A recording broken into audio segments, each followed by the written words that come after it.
ហេតុការណ៍ដ៏រន្ធត់បរិសម្នាក់គប់គ្រាប់យុទ្ធភ័ណ្ឌបន្តបន្ទូចូលអូបណ្ដាលឲ្យផ្ទុះស្លាប់ខ្លួនឯងនៅស្រុកសំឡូត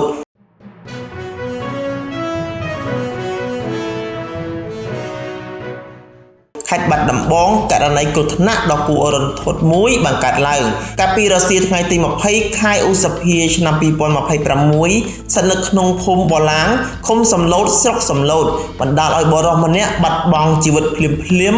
បន្ទាប់ពីបានរើសគ្រាប់យុទ្ធភ័ណ្ឌមិនទាន់ផ្ទុះទៅគប់ចោលក្នុងអូ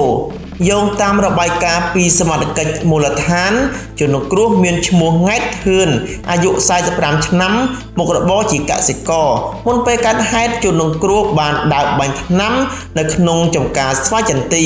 ហើយក៏បានប្រទះឃើញគ្រាប់យុទ្ធភ័ណ្ឌប្រភេទ B មួយគ្រាប់ដោយសារខ្វះការយល់ដឹងនិងការធ្វេសប្រហែសជំនួសឲ្យការរាយការណ៍ជូនអាជ្ញាធរគាត់បានជារើសគ្រាប់នោះទៅគប់ចោលក្នុងអូ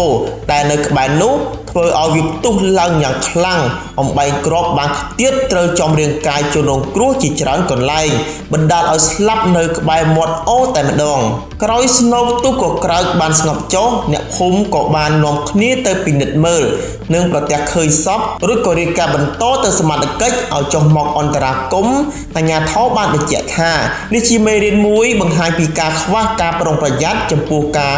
គ្រាប់មិនទាន់ផ្ទុះក្នុងករណីប្រទះឃើញយុទ្ធភ័ណ្ឌបែបនេះអ្នកងារសមត្ថកិច្ចជំរុញឲ្យប្រជាពលរដ្ឋរាយការណ៍ជាបន្ទាន់ជូនអាជ្ញាធរដើម្បីតាក់ទងទៅខាងជំនាញកម្ចាត់មីនមកដោះស្រាយជៀសវាងការប៉ះពាល់ផ្ទាល់ដៃដែលនាំឲ្យមានគ្រោះថ្នាក់ដល់ជីវិតបែបនេះ